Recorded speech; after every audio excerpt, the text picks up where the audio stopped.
You're not crazy, you're just first. Let's unpack that. You want me to unpack that? Okay. Go.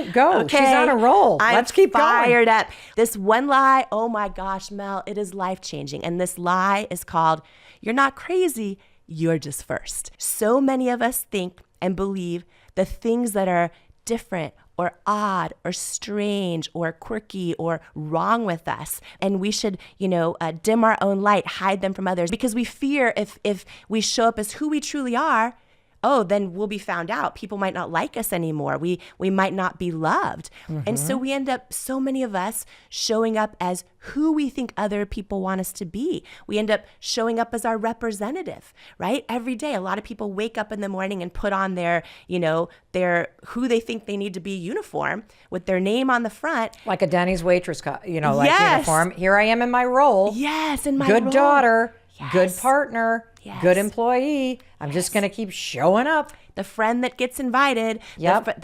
the mom that has it all together, whatever that role is. Exactly. So first of all, it is impossible to have a true connection with another human being if you are showing up as anything other than who you authentically are, whether it's with a friend or a partner or a customer. For everyone listening who thinks like, oh, if I'm me, I won't be loved, or if I'm really me, then I won't do well on social media, or I won't get the promotion, or I won't get the job, or whatever it might be. Who you are deep down inside and your authenticity is your superpower. And for anybody listening who has ever felt like that they're different or that they don't belong, growing up as a little girl, I was adopted. I have 5 families who raised me. 5 families? Five families. Can you explain that? Through divorces and then birth family I met gotcha. later. Okay. And 5 families. Marriage. So blessed. I would not change a thing. And also, growing up, I always felt like I didn't belong. I would have these big ideas, like, what if we could solve world hunger? And, I was raised in an environment where no one had ever gone to college. And I would hear things like, things like that don't happen to people like us. Or you're crazy. They would always call me crazy as a term of endearment. You're crazy for having these different ideas. Fast forward, I am in my late 20s and I went to therapy. First person in any of my families that I'm aware of to go to therapy. And I literally asked my therapist, I said, am I crazy? Because I've been called this as a term of endearment my whole life. And she said, Hold on. As a term of endearment. Yeah. Talk about gaslighting yourself. Yeah. Right? And my therapist said to me, you're not crazy, but I'm really glad you're here. And she explained that when you are first in your family, to maybe break a generational cycle or to actually show up as who you authentically are, to really share how you feel, to share your ideas, to not dim your light to fit in, that it often is met with confusion, resistance, with a feeling like you need to dim your light to belong. And this moment, Mel, hit me so bright, like a light bulb that burst. I realized in that moment, I'm not crazy. I'm just first. You are the first ever you that has ever been in existence. And so when you show up as who you are, do not be surprised if not everyone gets it. There's never been a you before. And it's not just that every one of us has unique fingerprints and irises of our eyes and tongue prints that are unique and heartbeats that are unique. You're the only one in existence who's had the experiences you've had in life and feels emotions the way you feel and sees art and beauty the way that you do. And when you are brave enough to be who you truly are, it's scary at first. But when you step into it and one step at a time, you start saying what you really mean, being who you truly are. It's how you start to live in alignment with your assignment in life. And so I go deep in this lie and worthy about how to unlearn the lie that the things that are wrong with you or odd or strange or different are the things you should hide, when in fact, they're the things most right with you. There are so many moments in my life when I was going through rejection after rejection or, not being invited to the party or retailers weren't believing in my brand and I was tempted to quit. And I would remind myself, okay, I'm doing this authentic to me. I'm not crazy. I'm just first. In any moment where you're tempted to feel like your idea isn't good enough or you shouldn't raise your hand and share how you really feel, right? So many of us can remember a moment in our childhood, in class perhaps, when we knew the answer, but for the first time ever, didn't raise our hand because we started to doubt, am I right? Am I going to get made fun of? Am I going to fit in? And self-doubt starts to kick in. And before you know it, we're 55 and deciding, I think I'm not going to raise my hand on that Zoom call tomorrow. Or I'm not going to go after that wild, bold idea because it might not work. And we start to live our lives hiding in plain sight. And we can be crushing things all around us that look good to everyone else, but we know we're not living the truest, highest, fullest expression of ourselves. And so for anyone who's ever felt like who they are isn't enough, it is a lie. You are not crazy. You're just first. I wrote a poem. You're not crazy. You're just first. One thing about this, especially in the context of a family system structure, when you feel like there's something wrong with you, or when you get pushback from your family, the reframe from the lie, which is everybody telling you're crazy, you can't do that, people judging you even judging yourself. Yeah. That reframe is so powerful because I've been really surprised by how difficult it is in my own life. But I know in your life as you're listening, to break free of that fear of disappointing people in your family or what their expectations were for you. And so to think, oh, I'm just the first one to go to college. I'm just the first one to not be an accountant. I'm just the first one to really prioritize healing. Well, I'm just the first one that's going to live my life differently than everybody in my family has done forever.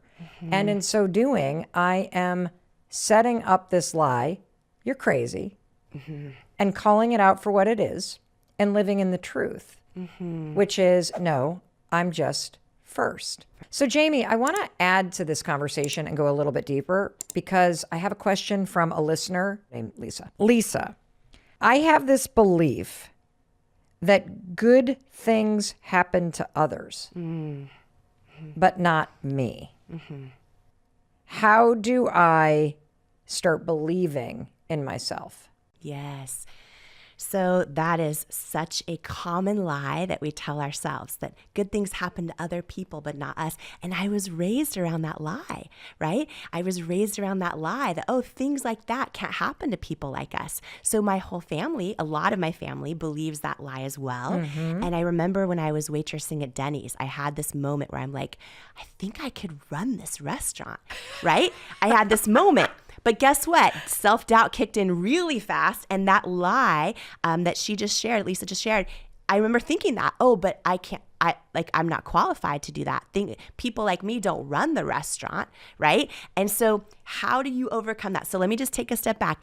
Every single thing in life is the meaning we attach to it, right? And we have the power to unlearn that lie because this is a lie. That's true. That's a story you're telling yourself. It's the story you're telling yourself. That things like that don't happen to people like us. That's a lie. Exactly. It is a lie. And so maybe there's a lot of evidence in the past that makes you go, oh, but I have evidence to prove this. Okay. But first question is, do you want to unbelieve that? Do you want to still continue believing that lie? Because it is a lie, right? I remember hundreds of no's and rejections into It Cosmetics. So easy for me to say, oh, I'm a person that not only gets rejected, but I'm a reject. Let it take root in my self-worth level. And then that's when it is a powerful lie that becomes hard to unlearn. Things like that don't happen to people like me, right? Is a lie. And learning to reframe that first step, identifying it, which she did so beautifully in that question, now deciding, do I want to believe that? Right? That's the next question, because let me just get really real here. Some of us use our lies as excuses on why something's not happening. So the next question is, do I want to unlearn that lie, right? Because those are just lies that lead to self-doubt, that keep us stuck, that keep us feeling like we're unworthy. Right now, as we're talking, 80% of women do not believe they're enough, right? 91% of girls and women don't love their bodies. 75% of female executives deal with imposter syndrome.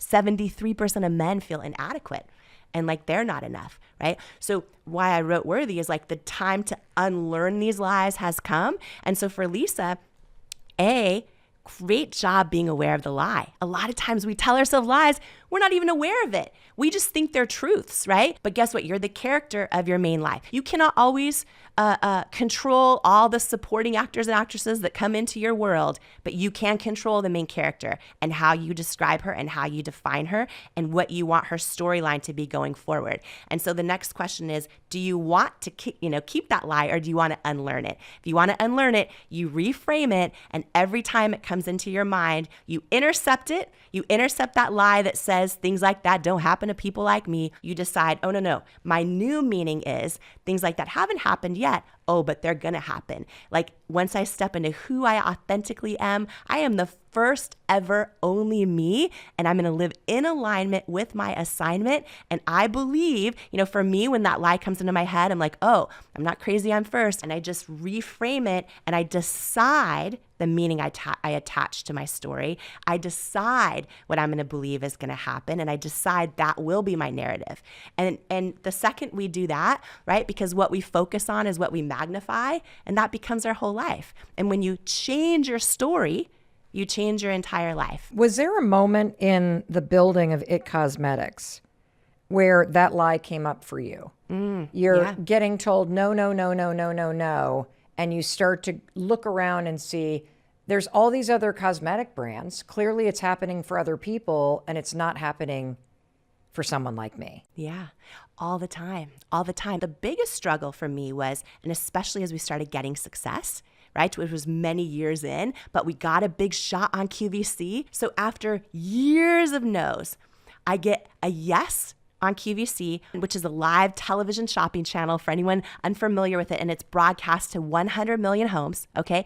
At this moment, Mel, we were selling only 2 to 3 orders a day on our website. And that's not enough to pay the bills, Jamie. No. I don't know if you know that, but that's not enough to pay the bills. You were teetering on bankruptcy for years.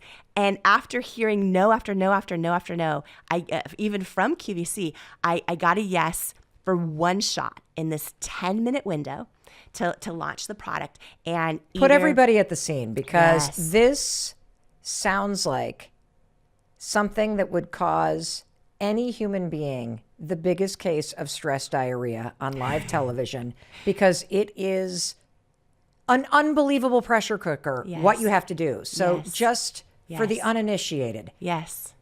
Put us on the set at QVC. You are teetering on bankruptcy. Yes. You are only selling 2 of your products every day. Yes. You've been at this for years and years and years, and no, and no, and no. And you're up in your head like, people like me, this doesn't happen to people like me, it happens to them. And, and the lies are coming up. So what do you do at QVC? Like, what do you have to do when somebody says, yes, you can sell your product? Yeah. So, okay, I learned I had to sell over 6,000 units of this product to hit their sales goal in the 10-minute window. In 10 minutes? In 10 minutes, or not come back. And remember, we're only selling two or 3 orders a day, right? So I go to 20 banks trying to get a loan to fund the inventory to do this. 22 banks said no. The 23rd bank, California Bank and Trust, gave us a loan for just the amount to cover this purchase order and a little bit more to get my one shot on QVC. I learned it's a consignment offer, which means if I don't sell it, I don't get paid. I have to take it all back, right? And everything was on the line. And here's the story about the power of your authenticity, about knowing you're not crazy, you're just first. Because in that moment, I had been told no so many times, right? And we start to doubt, right, that lie. Do things like this possibly happen for people like me? So we figured all out. I get there. All of these third-party consultants are saying, okay, if you want to do well, here's what you need to do. You need to book this type of model to demonstrate your product, which was all like people who look like they're 12 with flawless skin. I'm like, that is not why I created this brand. That's not authentic to why I did this. And I would tell them, these third-party consultants, and they help a lot of people, and they really wanted me to win, right? And I said, well, what if I put a model in her 80s and then women in their 40s and 50s with hyperpigmentation and someone who's dealing with acne? And what if I take my own makeup off on national TV and show my bright red rosacea? And they were mortified. They're like, you're crazy. Yes, you're crazy. They said, listen, like, you get one shot. They're like, you understand you get one shot, right? And I remember, Mel, I flew out to QVC in Pennsylvania, and a week before, I sat in this rental car in the parking lot every single day, staring at the front door of the building, like praying, crying in the car all alone because I felt like the pressure was so heavy. And in that moment, those lies come up and I start to doubt myself. And I think, well, maybe I should be inauthentic, try it their way, right? And maybe I'll do well finally, and then I'll make money, and then I could try it my way. I had all of these thoughts come up. And I remember this moment in that car where I these words that while authenticity alone doesn't automatically guarantee success, inauthenticity guarantees failure. Every time, over time. You and I, everyone listening, you can see people popping up online everywhere, and maybe they do well for a minute, but this over time, it does not work. Why is Mel Robbins' podcast the #1 podcast? Why? Because look how you show up. Fully authentically, the same way on air as you are off air. I know this lesson, yet I'm sitting there in my car telling myself lies like some of your listeners are writing in, right? Things like this don't happen to me. Everyone's telling me I'm crazy. But I know every single person listening, you are not crazy. You are just first. And when someone does not get you, that's okay, right? You have to align with your authenticity because that's what is your superpower. And I knew that lesson and I was scared out of my mind to trust that, but I did. And I walked into the building, and the moment I walked into the studio, there's these giant clocks on the floor that said 10 minutes. Yeah. I got 10 minutes to hit those sales goals or not come back. And then, Mel, I learned right before I went on air that you're not guaranteed your 10 minutes. If you're a minute or two into your presentation, they know by the second if you're hitting sales numbers. If you're a minute or two in and you're not hitting sales numbers, your clock, you think you have 8 minutes left, it jumps to 1 minute. You're done. So I learned that. And I go on air, and you talk about, you were mentioning Imagine stress diarrhea. I go on air, I'm drenched in sweat. I have on 2 pairs of Spanx under my dress, not because I care what I look like. I was trying to absorb all the sweat so that I didn't sweat through my dress on national TV. And I remember the lights go on, and I was trying to do a demonstration to show how my product doesn't crease and crack on my wrist, and my hand was shaking so much that the host grabbed my hand, put it under the podium. She's like, "Thank you, sugar," and she took over. And I remember the moment on national television, my bright red rosacea comes up, my bare face. And I remember walking over to models every age and shape and size and skin tone and skin challenge and calling them beautiful and meaning it. And I didn't know how we were doing a few minutes in, but I knew I wasn't cut yet. And then we got down to the 1 minute mark left, and I hear the host say, "The deep shade's almost gone. The tan shade's almost sold out." I was like, oh. And then literally the moment the 10-minute mark hit, this giant sold out sign comes up across the screen. I start crying on national television. They cut from me and go to like Dyson vacuum or something. And my husband, I remember this, my husband comes rushing through the double doors of the studio. I'm sobbing. Our very first employee, one of my best friends of 20 years, she was the only person on payroll at the time because we couldn't even afford to pay ourselves. She starts sobbing. My husband comes running over to me, and I thought he's going to hug me. And he just looks at me, and he puts his arms in the air and his fists, and he's like, "We're not going bankrupt." And I'm like, "Real women have spoken," and just like sobbing. And I remember in that moment, right, all the things people told me about me would not work. The years and years of rejection, the retailers that didn't believe in me, making that decision to remind myself, and every person listening right now, I don't know what room you're walking into today, what phone call you're walking into, what Zoom you're walking into, what idea you're about to share, but you're doubting it. You are not crazy. You are just first, right? You're just first. It's why I wrote this poem that just poured out. Would you read us the poem you wrote? I will, yes. And what I'll do is, let me read an excerpt of it. It's the only poem in the books. It's called "You're Not Crazy, You're Just First." "Who do you think you are?" they say. "Things like that aren't for people like us. Why are you going around changing, planning to leave us in the dust? Are you forgetting where you come from? Are we not good enough anymore?" And just like that, the temptation to play life small feels more comfortable than before.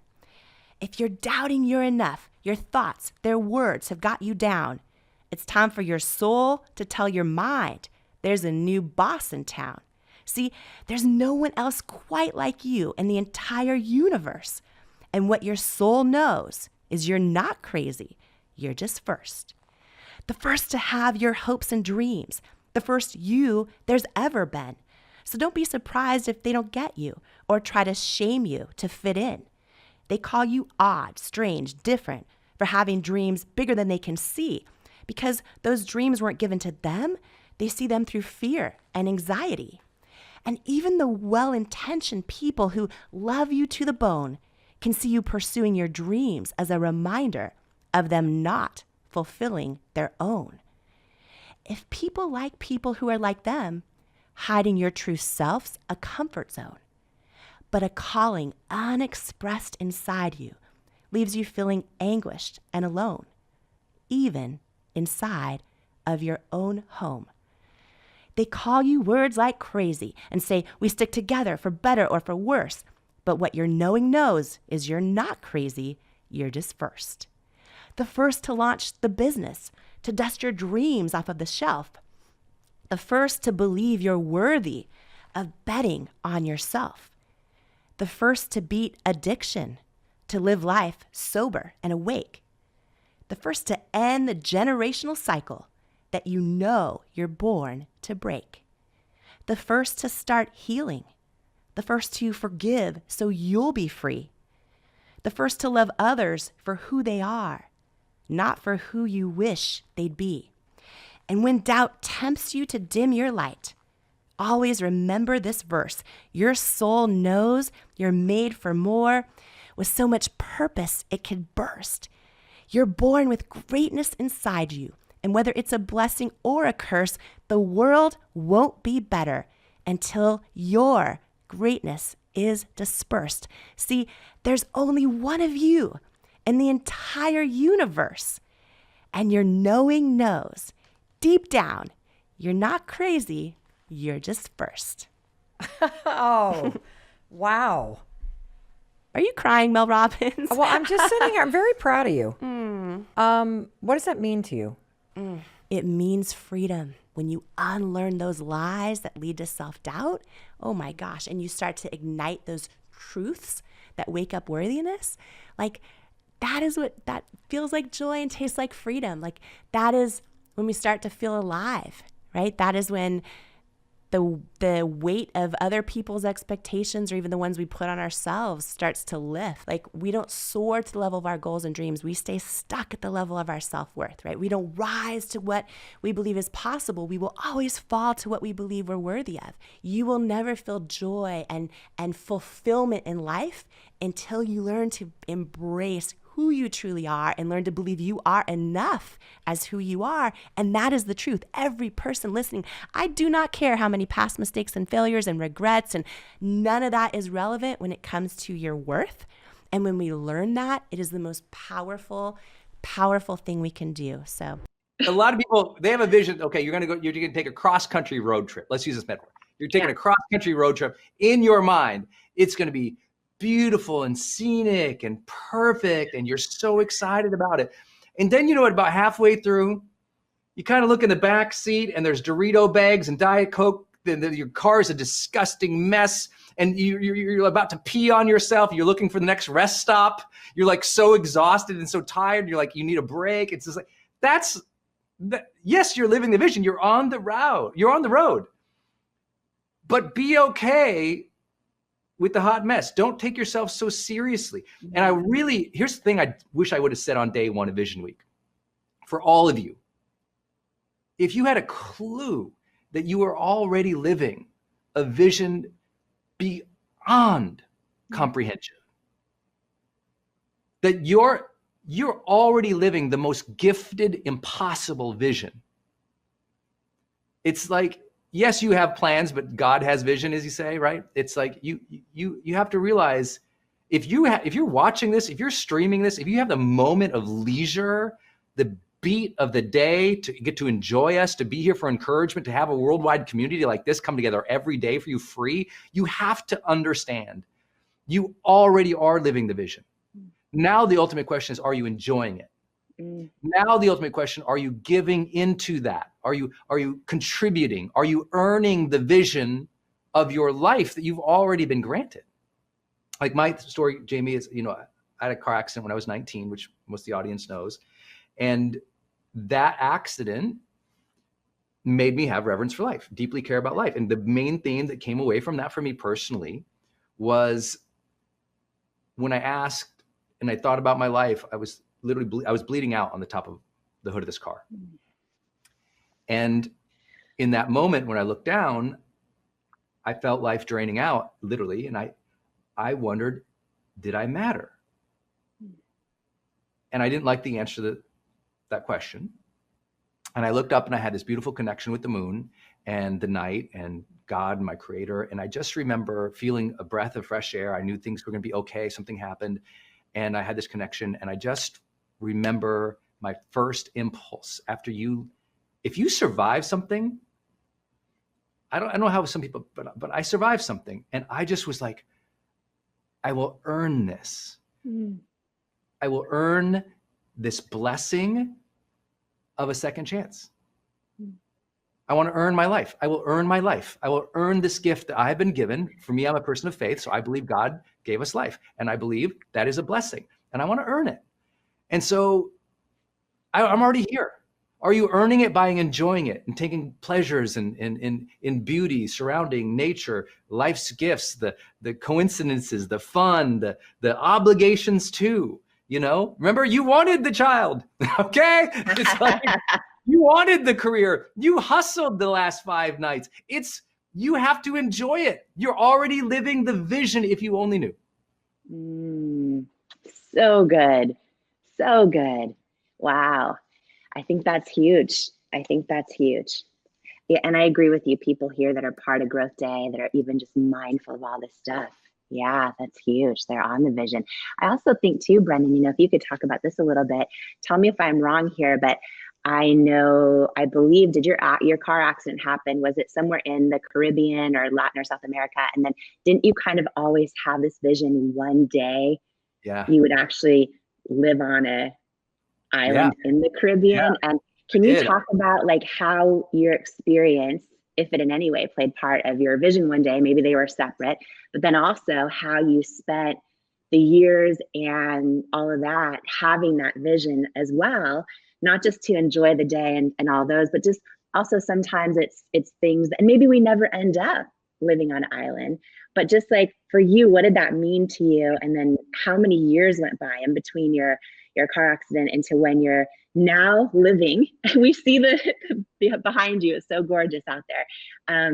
But just that whole thing of knowing that vision. I feel like I heard you once share, maybe it was at your event, that, I'll let you tell it. You tell it. Yeah. That you always kind of thought you'd live on an island one day. Yeah, the accident happened in the Dominican Republic. I'm a kid from Montana, so this is a super long story, but I'm a kid from Montana, and I'd been depressed and suicidal after a breakup with the girl I loved, my high school sweetheart. And I basically got the opportunity, a job ad, to go down and work in the Dominican Republic. They needed students, basically people to work for free. So I took a student job, went down there, and worked with an entrepreneur from Montana, and got in an accident. And but through that accident, that time down there, I fell in love with the Caribbean. And I fell in love. I'd never seen anything like it. I'm from Montana, I'm from the mountains, I'm from the hills, I'm from the lakes. I'm a river boy. I was like, what? Fell in love with that turquoise, perfect blue water and ocean. I thought, oh my gosh, this is amazing. I got in that water one time, the Caribbean. I was like, I'm alive. And so I said, I just want to live here. And so I did. I went back to college in Montana, and I ended up having this board. I didn't know what it was called at the time, but I had all these things pinned up. I'm sure you all have these things in your dorm rooms or in your houses. You had these things. So I had all these things pinned up. But if you looked, it was all my pictures from the Caribbean. It was like palm trees and just, I didn't know it was like a vision type board. It was just all these things. And from that time to the time we moved down here would be, let's see, 23 years almost. 20 plus years. I'll do the math in my head in a minute. But in that time, I thought, you know what, Jamie, one day I'll move to the Caribbean. And then a couple of years ago, I was like, why haven't I done it yet? Why am I waiting for retirement to do it? That's Puerto Rico. It's beautiful. I live on a beach. That turquoise water is my morning reality. And it took 20 years. 20 years. But you know what it really took? the decision to do it. Mm. Because I could have waited another 15 years. But at some point, you got to go for it. Jamie at some point said, I'm going to start my own cosmetic line. Mm. That was crazy. But from that moment you did that to the moment you sold to L'Oreal for $1 billion, how many years was that? 8. 8. Oh, you're so much better at math than I am. Okay, 8 years. So, but it would, if she didn't ship that first product, Yeah. if she hadn't gone and pitched it, if she didn't try to sell it, 8 years later, she sells the company for $1.2 billion. $1 billion? I was getting it wrong.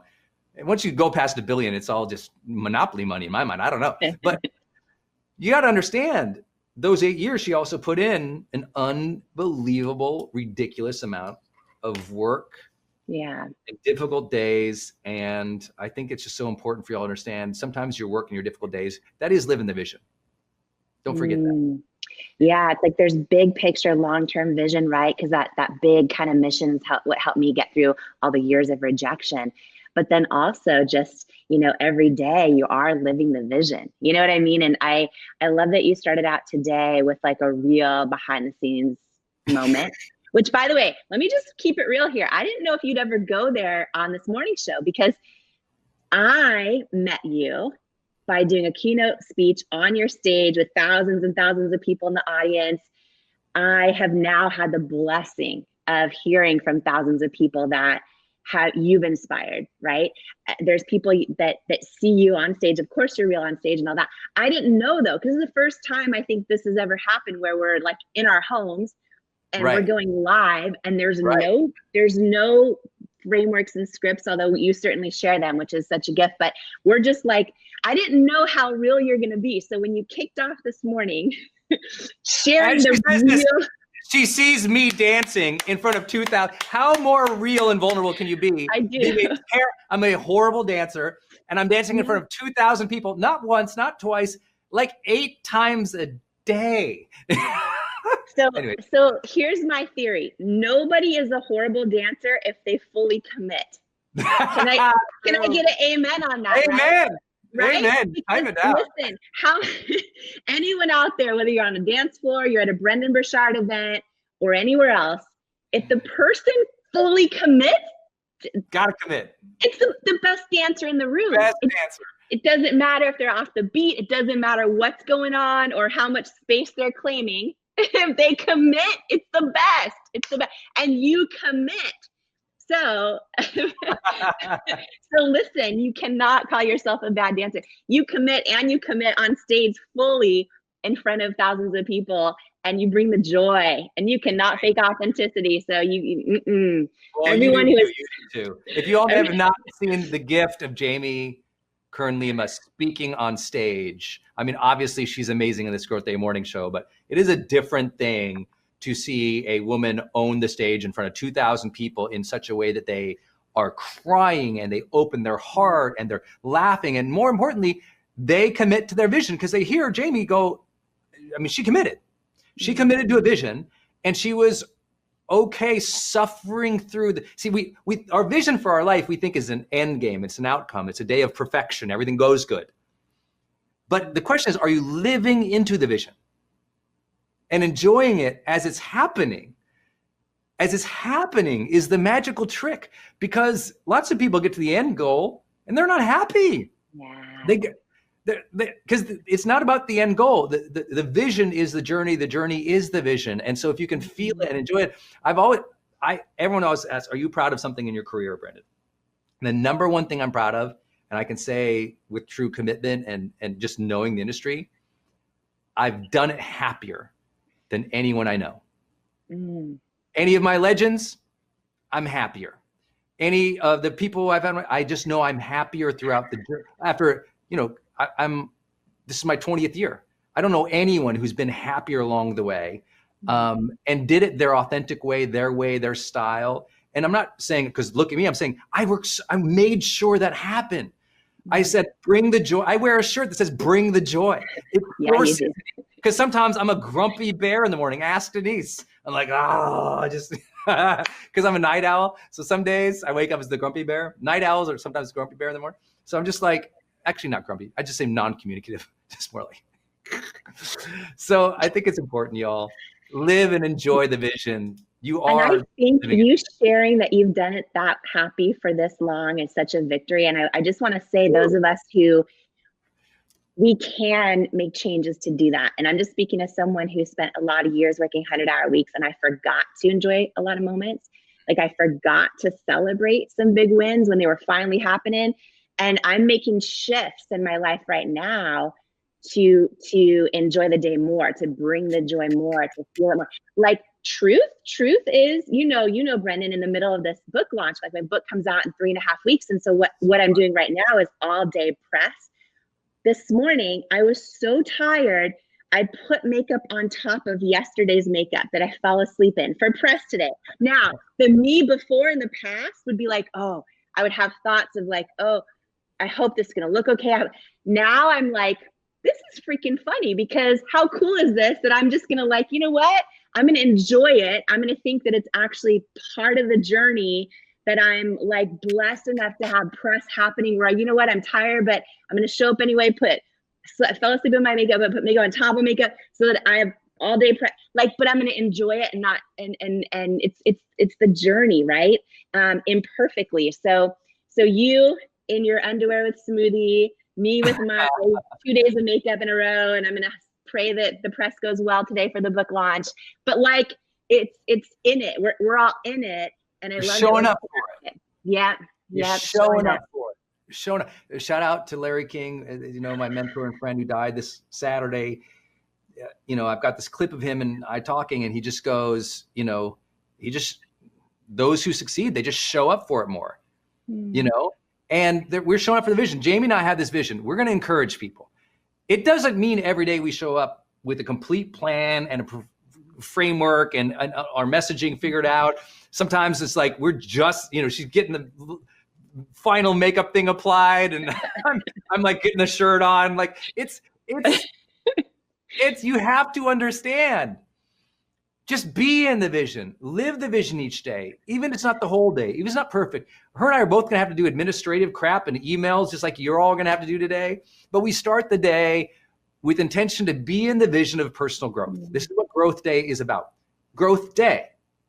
Like we literally started, I actually own growth.com, the website, but we started the brand and said, no, we're going to call it Growth Day. We're going to call it Growth Day. We want to remind you every day is a day to start anew, choose a new attitude, take the next action, learn more, say sorry, show up with joy, reset, forgive, start something. Every day is a good day to grow. growthday.com. That was so huge for me. I want people to know every day is that chance. Every day you can earn it. Every day you can earn this life. Every day you can earn that vision. Every day you can be part of it, enjoy it, and feel it. Even if you have down days, bad days, suck days, difficulties. Jamie and I are working our tails off. I'll share one last idea. Jamie's launching a book in 4 weeks. It's called Believe It. I hope you will pre-order. I know tons of you guys already have, so thank you. Make sure you order Believe It on Amazon. It's for pre-order. I sleep with it now. It's always next to me. You got to show it all the time. Yeah. So go make sure you pre-order on Amazon. But listen to this. Jamie, I want to tell you this. This is such a huge compliment to you, and I hope you can receive it. The month that your book comes out, another 15,000 books will be released. Like major trend books, if you will, from major publishers and mid-tier publishers, 15,000 some books.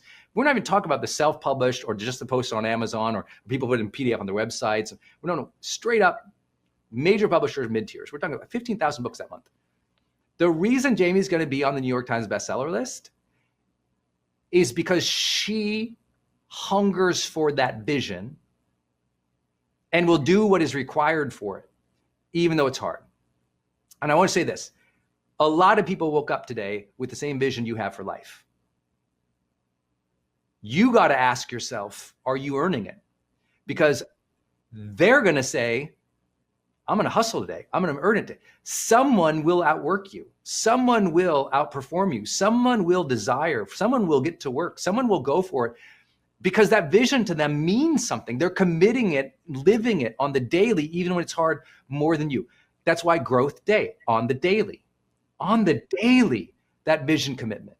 So you want that extraordinary outcome. I promise, out of those 15,000 people being published next month, very few of them, I don't know, 10 will be on the New York Times bestseller list that week out of 15,000. Jamie's going to be there because she committed that vision a year and a half ago and has slayed every day, even though it hurts. So I'm telling you all, commitment to that vision. Jamie, I'm so proud of you for how hard you've worked, because you don't need to. You don't need to, but you want this book to change lives, and it will, guys. So make sure you pre-order it. Believe it. Jamie's book on Amazon. I'm so proud of you, Jamie. You're crushing. Thank you so much. Jamie, you got a magazine shoot today, you were saying. Tell us about what's going on over there. Yeah, it's the book, my first ever book, Believe It, is launching in just under 5 weeks. We're under 5 weeks away. So I feel like I'm going to blink and it's going to be here. And so it's probably the most vulnerable thing I've ever done, where I just literally pour everything I have and all the things I wish I knew. It would have saved me a million nights crying myself to sleep, and the whole journey of starting in my living room and facing rejection for 3 years straight, solid, and building at cosmetics. And so now the 5 week mark, all the press starts that it comes out when the book launches. So today is a magazine shoot all day long. And I'll share more soon. But, I was thinking about this, and actually, being MLK Day today, this morning I was in hair, getting ready. I haven't done makeup yet, in hair, and I was watching Dr. Martin Luther King's speeches, some of them, right, which I've done my whole life. And I watched one this morning that's all about growing, actually. It's all about like keeping it moving. And he talked a lot about your life's blueprint. And he was using these words long before so many other people were using them, right? And he talked about your life's blueprint, about how no one else can tell you you're not worthy.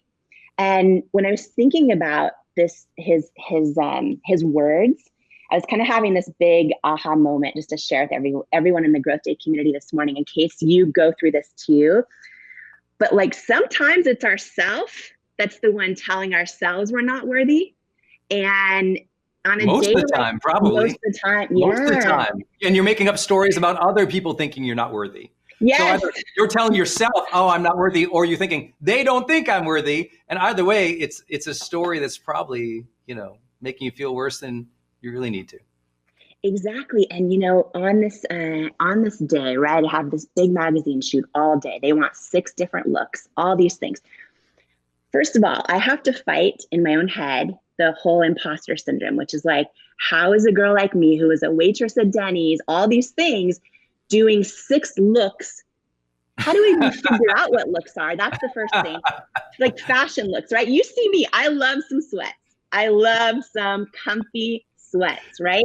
So I'm like, okay, 6 looks today. Does 6 looks mean 6 outfits?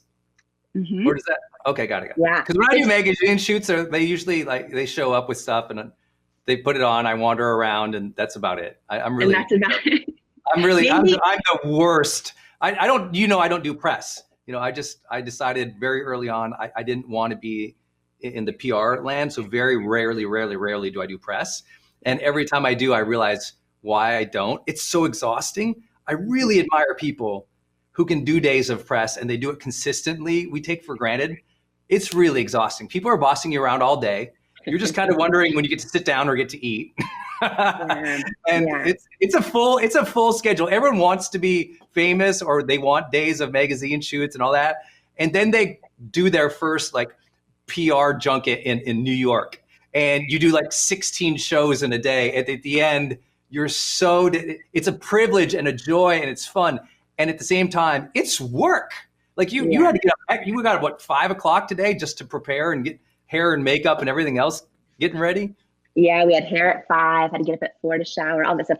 Got to. And here's the thing is what a blessing, what a gift that I get to spread the word about the book. That's what really drives me, right? But what I'm realizing, and Brendan, listening to MLK's speech this morning, Dr. Martin Luther King's speech, talking about telling ourselves we're not worthy, or having other people tell you you're not worthy, exactly what you said.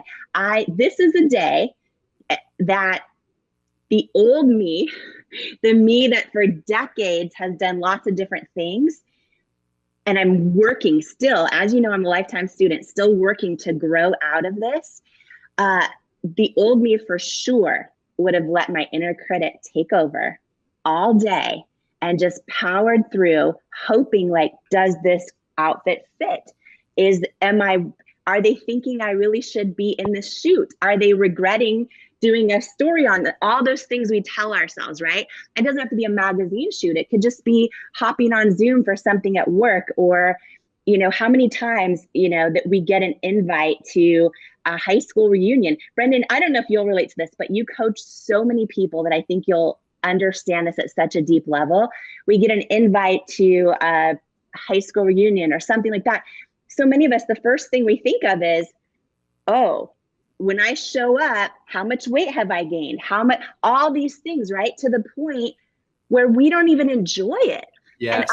And I remember a quote. Will you remind us all, if you remember it? There's a quote you said, and I saved it because I look at it often, and it said something about, I'll paraphrase, and then maybe you'll remember it exactly, but you can accomplish all these things, and the worst thing that could possibly happen is you get to the end of your life and you look back and you're like, I forgot to enjoy it. I forgot to enjoy it. Yes, that's the worst. Imagine looking in the mirror. You're 80, 90, 100 years old, and you had longevity, but you look in the mirror and you just go, you never felt it. You never enjoyed it. You never took the time to be there. And I also think, coming back to your high school reunion idea, or the magazine shoot, or all of you who are walking in to do, networking in a Zoom room, or when we come back to regular life and we're hanging out with people here again. I love this saying. It's not from me. I can't remember who said it, but I love it. Love it. There's two kinds of people in the world. One walks into the room and goes, "Here I am." And the other person walks in the room and goes, "Oh, there you are." And they're excited to see you. They're excited to acknowledge you, to validate you, to welcome you, to make sure that you feel at home. Yeah. And those are the people that we want to be in our lives. Those are that's being the role model, but it's also being, less ego driven. Instead of being so concerned, what do I look like? Who am I like? What's going on here? I've always, the way I got over myself, because everyone still knows and grow, I'm a dork. I love geeking out on personal development. I love books. I love to write. I'm more of even though I teach and I'm, millions and millions of hours of video by now, I generally mostly enjoy being alone, dorking out about my ideas, drawing up, creating ideas and charts and everything everywhere. And so when I go to talk with people, often I want to share that with them. And I have all these ideas. And I know there's lots of people, ideas. I just want to talk ideas. But the best thing I ever did to get over myself and be comfortable with other people is instead ask them about their ideas. Ask about, if you walk into your high school networking, gym and you walk in, instead be like, hey, ask people, hey, how you doing? Hey, what do you think of all this? One of my favorite questions, what do you think of all this? Oh, I love the punch bowl, or look at this, or hey, this is happening. I love that we're together. Hey, how you been? Just acknowledging and appreciating other people is such a lost art, because we tend to have agendas, because we tend to want to project something. And here's the number one thing. Most people really believe the idea they only have 10 seconds to make a first impression, or they only have 30 seconds to say it right. And I'm like, nothing in life that matters is judged in 30 seconds. In other words, give yourself time to build a relationship. Give yourself time to enjoy that moment. It seems like, well, you have 7 minutes on that major show. I'm like, there's going to be 100 other shows in your future. Some shows you're going to do are an hour-long podcast. Some shows you're going to do are in person. And so I'm just here to say, enjoy it, but also make it about other people. Ask them, validate them, and you'll feel better. Of course, when we talked about the other day about reading customer letters on QVC, right? It was a whole thing in the green room of putting into practice the idea that I think, exactly to your point, it's like, oh, this isn't about me. It's about something so much bigger, right? And I think that's huge. And I was going to ask you actually, because I think this lifelong journey for so many people of overcoming our inner critic, right? And even going up to a whole new, transcending the whole new thing and going, oh, who's my inner champion? Can I wake that person up, right? Yes. Can I wake up my inner champion? And so many of us are like, oh, inner champion, maybe you haven't heard your inner champion ever, or in a long time. And so, Brendan, coaching millions of people like you have, I'm so fascinated to hear for you, like if you also, or I should say, because I think this is universal, I think this happens to everyone, but when you're in a moment where you're doing something and all of a sudden that inner critic, you hear that inner critic, right? How do you turn down the volume on that? What do you do to go to silence your inner critic or handle your inner critic or overcome your inner critic and then swap it to your inner champion? Or what are your tools? Because I feel like no matter what we're doing in life, where we're at in life, what our situation is inside our own family, inside our jobs, inside our hopes and dreams, it's just it's the biggest obstacle, I think, for so many of us. Yeah. I think one, you have to realize that replacing the inner critic in the moment is super hard. And so you have to think of everything you're doing is like, there's the pre-work, there's the actual in the moment flow work, and then there's the post work. The pre-work is, okay, before the inner critic is to start, you start your morning by tapping into your authentic self, meditating, feeling, thinking about who you are, what's important to you, your morning routine of intention setting, your morning routine of purpose statements, your morning routine of filling your head with good thoughts, your morning routine of acknowledging your strength to show up another day, your day of gratitude for appreciating that you have these opportunities. Meaning you got to start the day. The growth day starts with self-talk. And the self-talk, you have to condition the positive voice inside your inner champion. You have to amplify that, turn it up, and talk to it every morning and every day if you ever want that to be louder than the critic. What most people do is they bumble through the day. A doubt comes up. They hear it. They go, is that true? They start amplifying that thing because there's no other voices. Your job is to find your authentic voice, your acknowledging, aware, compassionate, loving self voice. Give that so much volume so many times that's just, that station's louder. That station is louder because you're on that station more. So now when the other one starts interfering and coming in, you can go, oh, what is it saying here? And it's almost always, the inner critic is really a doubtful voice. It's almost always a doubtful voice. I doubt my capability. I doubt who I am. I doubt I'm capable. I'm worthy. I doubt myself. And doubt doesn't mean stop or shut down. Doubt means, oh, this is a signal to be more present and intentional. Oh, this isn't to question myself and my capabilities. It's going, oh, hey, I don't know if I can do this. Let me pay attention. Doubt's a great signal to pay attention and to engage the best of who we are. It's like, oh, those butterflies, that's saying, oh, let's align here. Let's get focused here. Let's bring some attention to this. So first, don't think that voice will ever go away.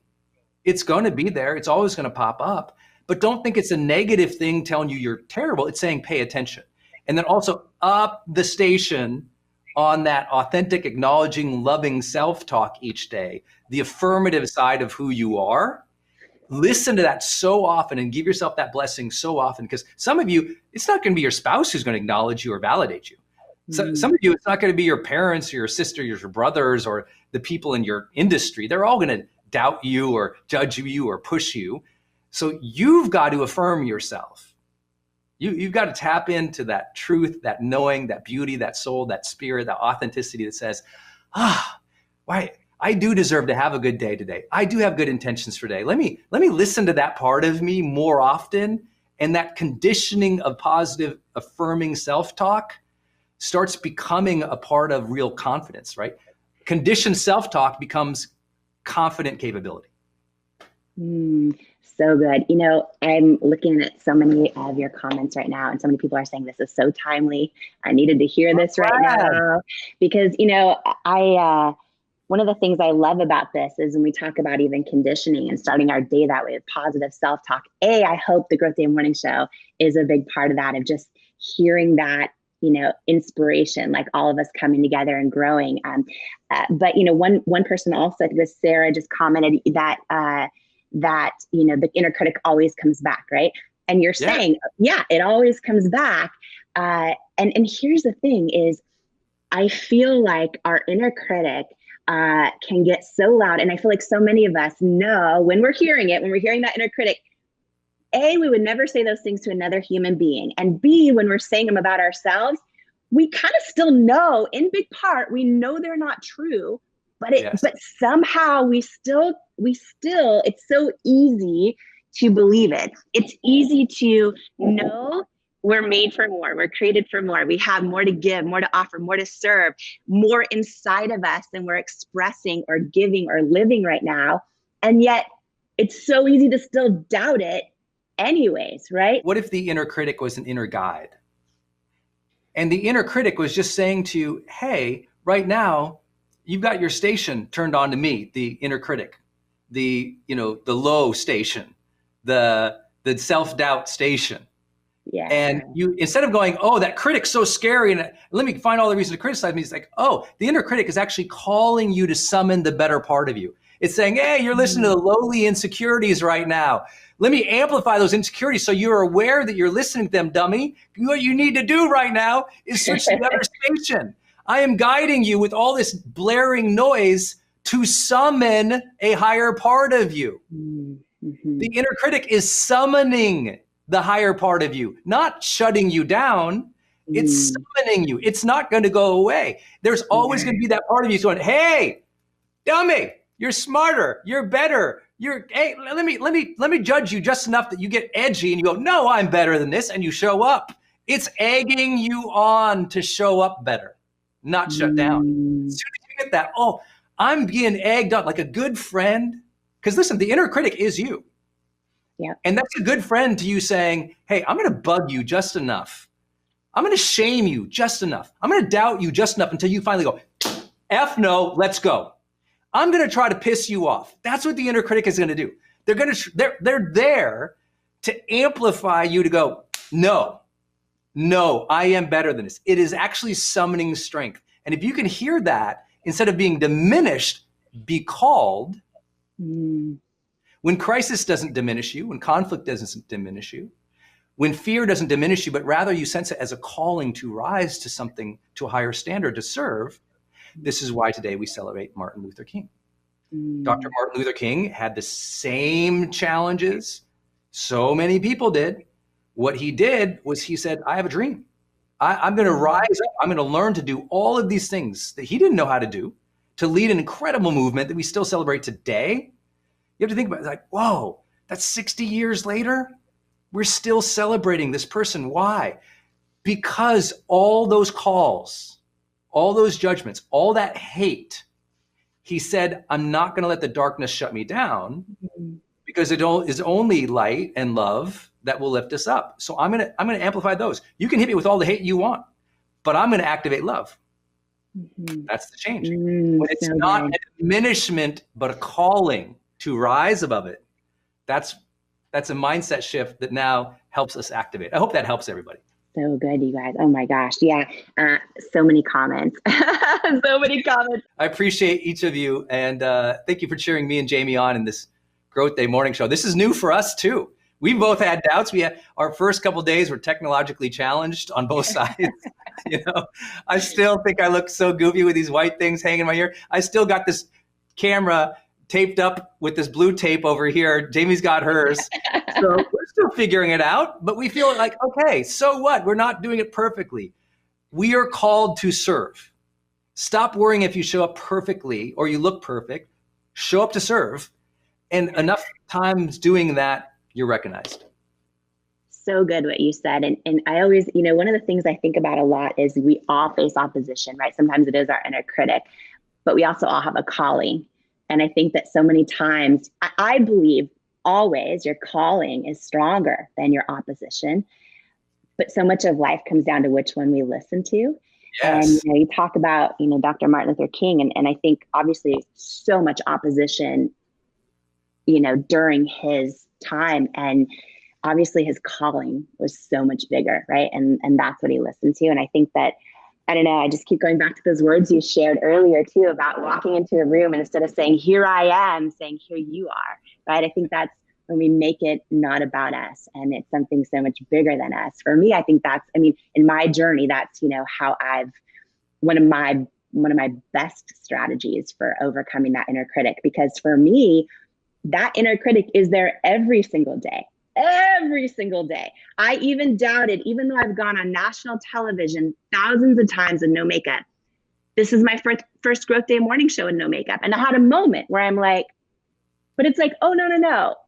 The only way to have authentic human connection is to fully show up as ourselves. The only way to serve is to not worry about stuff like that literally doesn't matter, right? And so it's kind of growth in progress, growth in process, I think, for so many of us, and some of the tips you shared on how you frame in your own mind that inner critic.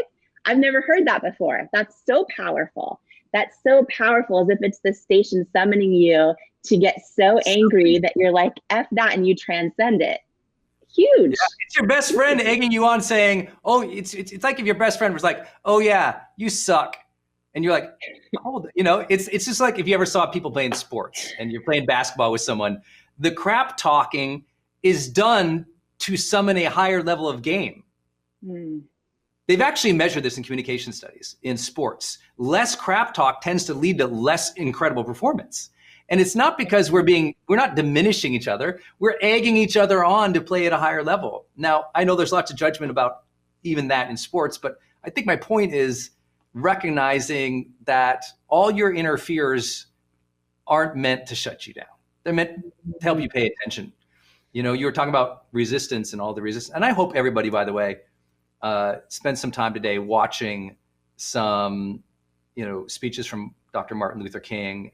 If you haven't read the autobiography, the official biographies, or any of his collected works of speeches, I can't even imagine this day for the last 23 years this year now. I read his speeches. I have a big book that my dad gave me that I just read his speeches. And it's so powerful to see what he was willing, and not just him, the entire Southern Christian Leadership Conference and so many other great leaders of that time, trying to really speak up for something. And he said, if our main question is, who were you serving? And he said that if we aren't willing to speak up for what is right, then we're not living life. And so many of his great quotes that everyone will share on the internet today, I'm sure, just remind us to stand for something. Even if you are scared, stand for something. You're not doing a magazine shoot today. You're standing for something today. You're standing for a message. Yeah. We aren't worried about our insecurities of, I'm like, is my kettlebell in the shot today? I hope not, and I don't even care. It's like we stand for something at Growth Day. We stand for the belief that you can grow, that you can change, that you can have better days, that you can shift your attitude. We stand for something. So we're not trying to make everything pretty. You're going to stand for something today. And everyone needs to realize, what do you stand for today? What is it that you stand for? And the less you ask yourself that, the more the insecurity voice just fills it in. Oh, you aren't intentional enough to stand for something? Let me just fill it in with some noise here. Yeah. That's what happens. I would say your negative self-talk is because you haven't filled in the void. Yeah, so good. You got to. I work on this. Look at this. I got this. I pulled this off the desk. This is a calendar of affirmations from Hay House. This is Louise Hay. I hope you all read "You Can Heal Your Life" from Louise Hay. Louise Hay and Wayne Dyer, who were like who really made and rounded out Hay House with Reed Tracy as CEO. So a whole book of affirmations. I've been doing personal development for 20 years professionally. I still read my affirmations and I read them out loud because I want that voice to be activated. I would love for you all in your morning routine to read out your Bible verses, or read out your favorite motivational quotes, or read out that part of that spiritual text that you love. Read something out, like activate the voice. You've been given voice. You have the blessing of speaking. You've been given voice. Activate that in a positive, affirming way. And it becomes a language pattern in your head that's louder than the insecure, quiet things. You know what I mean?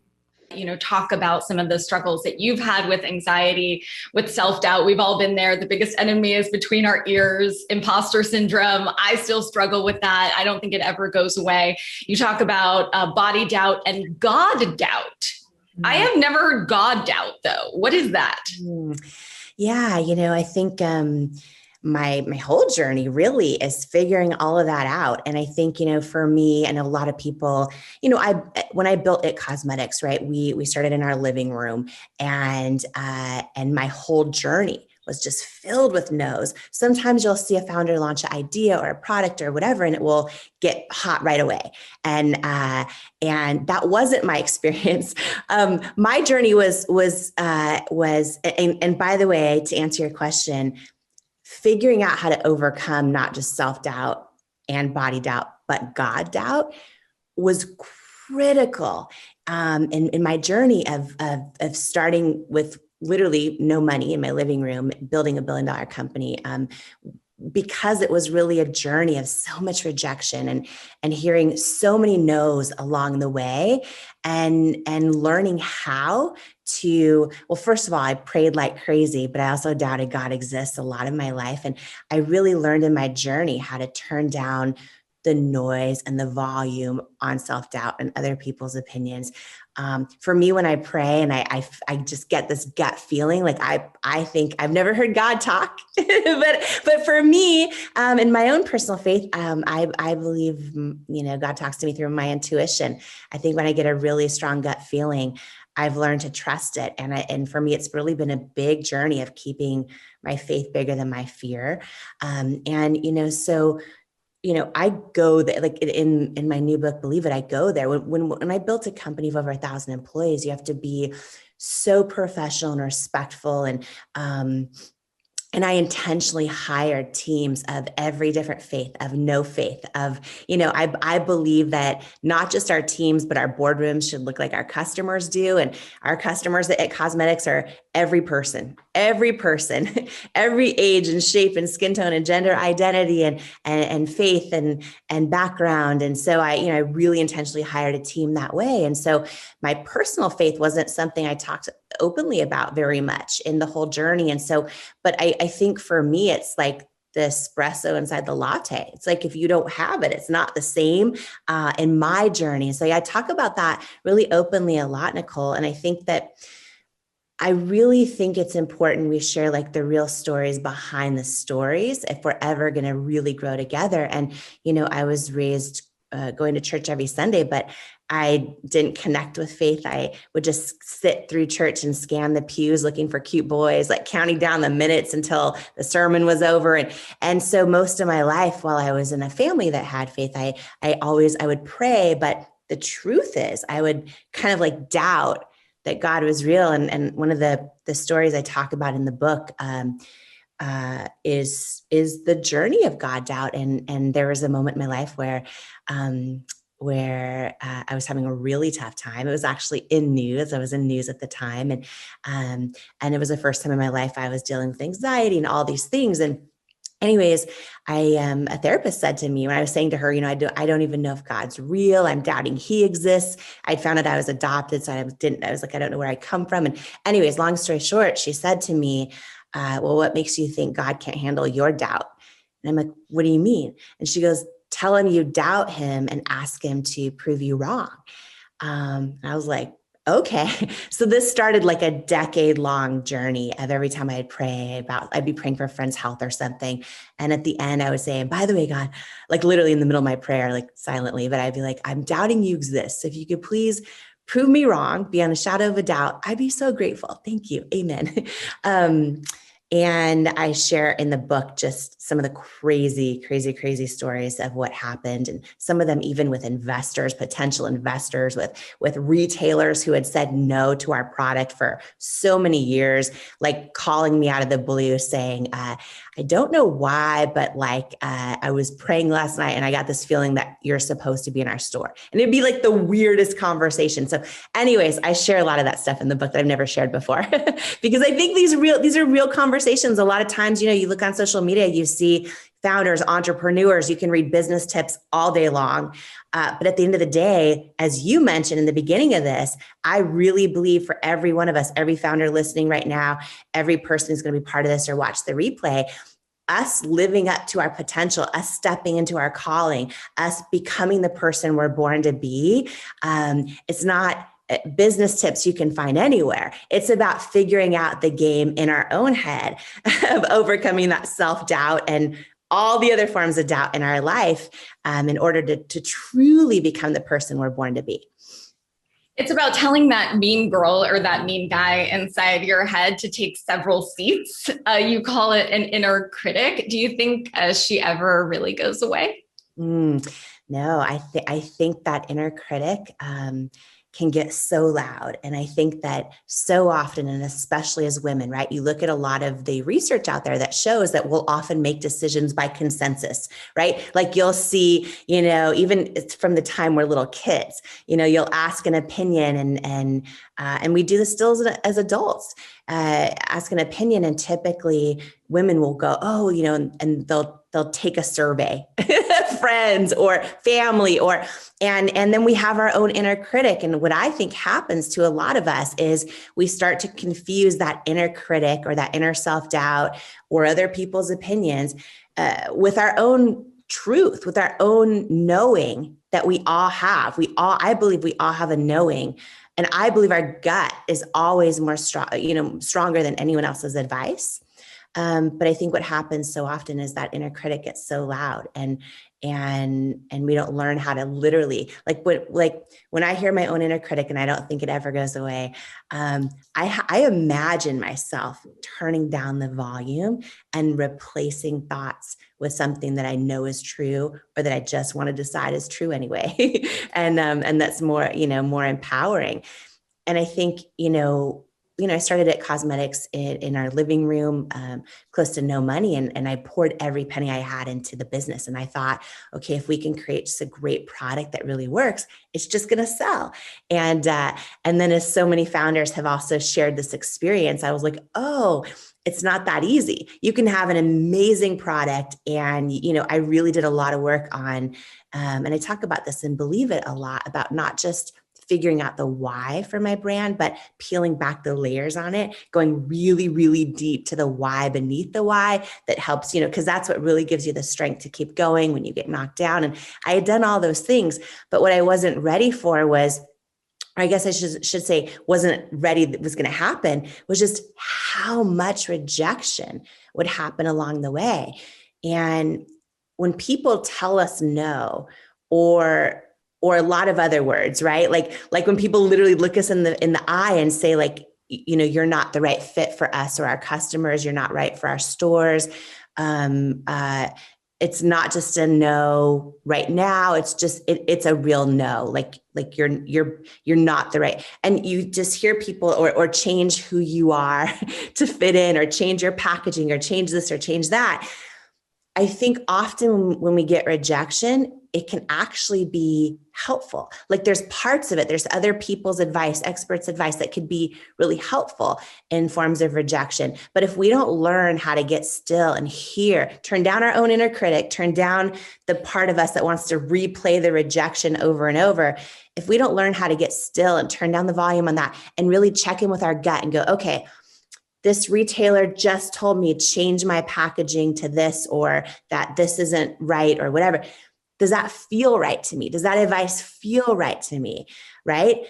I'm telling you, like, had I not learned to do that, I would have never built $1 billion company, because on the journey of building at cosmetics, the first 3 years were hundreds and hundreds of no's. Like all of the retailers I love and shop at my whole life. And like, I would save my tip money as a waitress at Denny's to like buy a MAC lipstick or Lancome eyeliner from these beautiful stores. I love these stores. And they were all telling me no, that I needed to change who I was, or change our packaging, or our packaging was too accessible. It needed to be way more luxurious, or I was using real people as models. And, and at the time when I launched at cosmetics, it wasn't really being done. And I had a lot of retailers say, people will not buy makeup from images that look like them. Like they need, and they would explain this to me in detail. They would say things to me like, you need to have an unattainable image of beauty that someone could never hope to achieve for them to buy your product. And I'm like, okay, or maybe people are sick and tired of seeing people that don't look like them. Because for me, I have rosacea, bright red, bumpy everywhere on my cheeks and my nose and my forehead. And I couldn't find makeup that worked for me, right? My whole company started with a problem I didn't know how to solve. And I realized, oh, I've never seen any models, but, selling makeup that look like me, that have skin challenges. And then I would try all the products and they wouldn't work. And so I just kind of like had this gut feeling, well, if I, am this age or size or skin tone or have the skin challenge or whatever it is, and I don't see someone who is showing me the product works for them, how do I know it works for me? It was just intuitive to me, but it wasn't being done. And they all told me, like, if you want to get in our stores, here's what you need to do. And those are the moments, Nicole, that define our lives, when our gut tells us one thing, but like in my case, I had no money. I was, if we were going to, like for 3 years, I didn't know how we were going to stay in business. Right.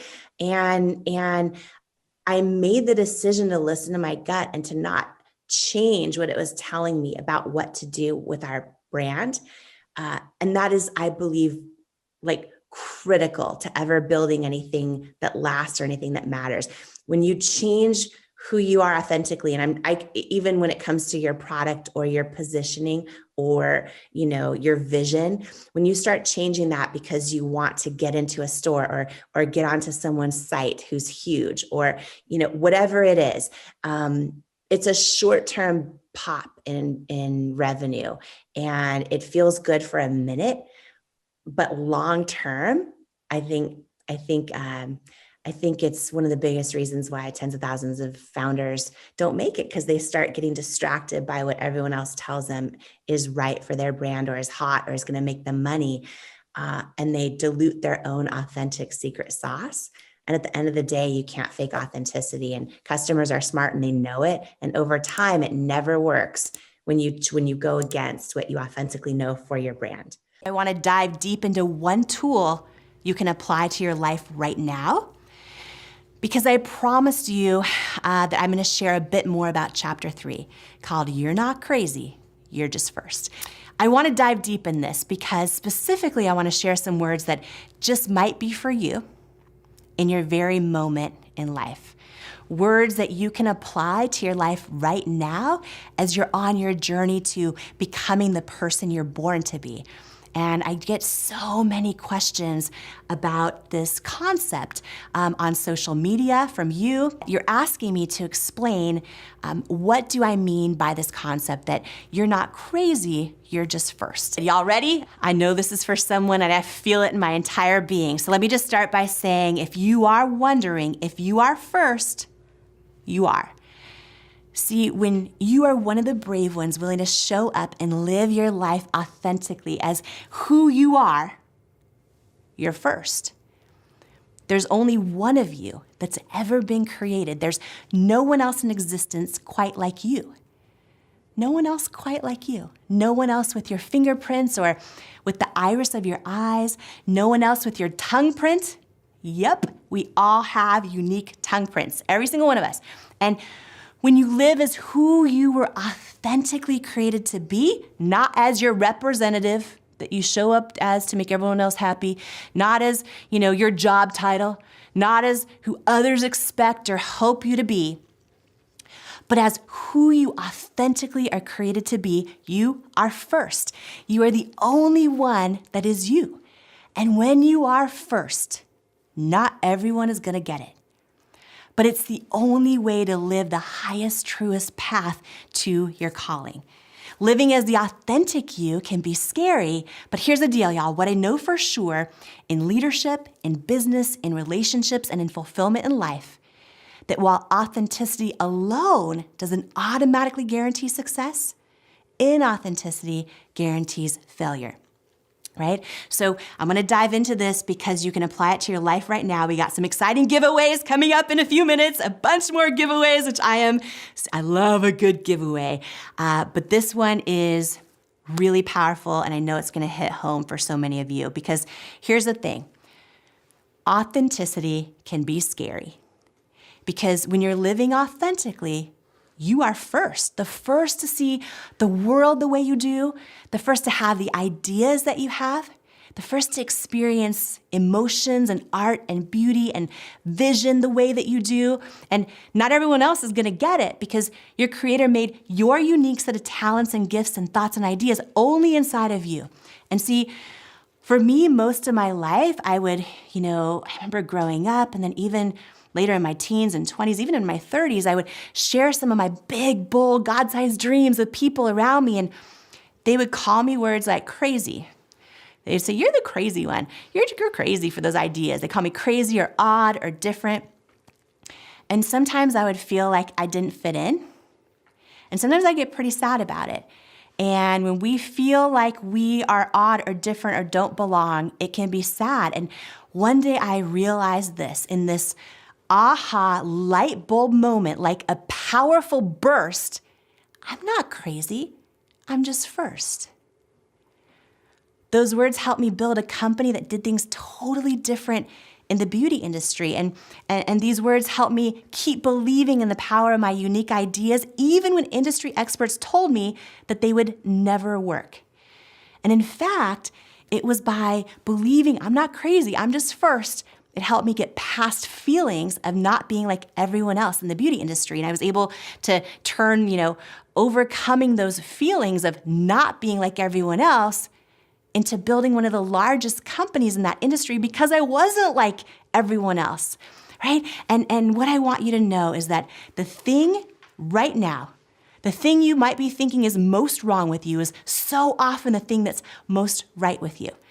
So maybe you'll know in your soul that this exactly is for you today. But if you feel like you have big ideas on your heart or that people around you might love you but just don't quite get you, it's only because God made just one of you, and I need you to hear these words right now. You're not crazy. You're just first. And while in Worthy, there's 23 chapters of, tactical tools that build self-worth, I want to share one excerpt. This is an excerpt, not the whole thing, from a poem in the book. The book is so powerful, but I felt in my soul that I have to share this with you tonight. And these words are written from my soul to yours. The poem is called, You're Not Crazy, You're Just First.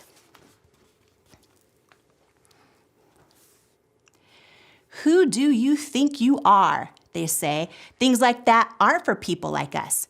Why are you going around changing, planning to leave us in the dust? Are you forgetting where you come from?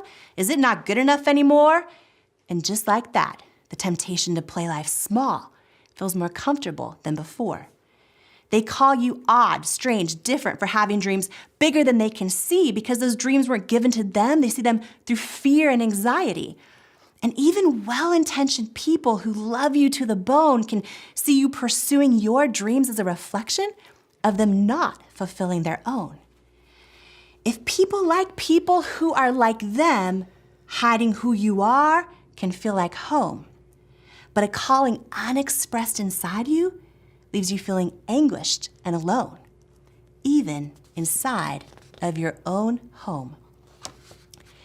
They call you words like crazy and say, we stick together for better or for worse, but what your soul knows is you're not crazy, you're just first. The first to launch the business, to dust your dreams off of the shelf, the first to believe you're worthy of betting on yourself, the first to beat addiction, to live life sober and awake, the first to break that generational cycle that you know you're born to break.